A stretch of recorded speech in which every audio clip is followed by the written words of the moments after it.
අයිබෝවන් යාළුවනේ සක්වලයන් ගැන උනන්දු වන ඒ වගේම සක්වලයන් ගැන කුතුහලයෙන් ඉන්න ඔයාලා හැමෝවම සක්වල චණ්ඩි YouTube නාලිකාවට සාදරයෙන් පිළිගන්නවා.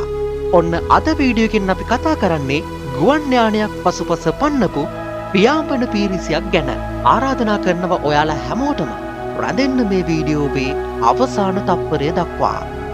මේ සිද්ධිය වෙන්නේ වර්ෂ 1947 ජූනි මාසයේ 24 වෙනිදා. ඇමරිකානු ජාතික ව්‍යාපාරිකයෙක් වුණු ආනෝල්ඩ් නැමැත්තා තමන්ගේ පුද්ගලික ගුවන් යානයෙන් ගුවන් ගමනක යෙදෙනවා.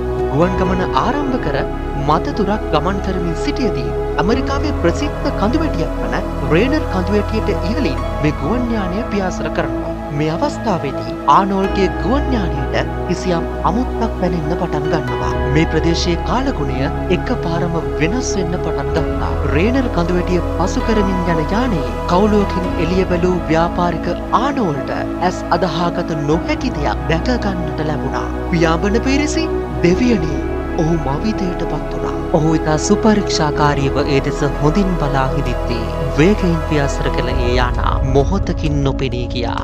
මේ නම් පියාඹන පීරිසිම තමයි. මේ වෙන්නේ පිටසක් වලින්ද වෙනත් ග්‍රහලෝකයකින්ද? මේවයි පිටසක් වල ජීවීන් ඉන්නවද? ඔහුගේ සිතේ ප්‍රශ්න වැලක් නගින්න පටන් ගත්තා. ඔහු වහාම ඒ පිළිබඳ ගුවන් හමුදාවට දැන්නුවත් යානා ගැන කිසිම හෝඩුවාවක්කින් පසු දැනගන්නට නොහැකි වුණා. මේ පුවත ෆේට් සඟරාවේ පළවීමෙන් පසුව මුළු ලෝකෙම ජනතාවගේ කුතුහලය පියාඹන පීරිසි වෙත යොමු වෙන්නට පටන් ගත්තා. මෑත කාලයේදී කෙනන් ආනෝල්ඩ් පළමුවරට පියාඹන පීරිසි දුටුවද නොහඳුනන අභ්‍යවකාශ වස්තුන් පිළිබඳ කතාව ඈත අතීතයකට දිව යන්නම. පිටසක්වල අපිරහස් ගැන අතීත කතා හාරවුස්සන්න විකටම එකතු වෙලා ඉන්න පිටසක්වල චණ්ඩි YouTube channel එකත් එක්ක. එහෙනම් මේ වීඩියෝ එකට like එකක් comment එකක් දාලා මතකතුව අපේ channel එක subscribe කරගෙන යන්න. ඒ වගේම ඊළඟ වීඩියෝ එක දාපු ගමන් බලන්න bell icon එකත් click කරලා තියාගන්න. ඊළඟ පිටසක්වල අපිරහසින් අපි ඉක්මනටම හමු වෙමු. ඔයාලා හැමෝටම සුබ දවසක්.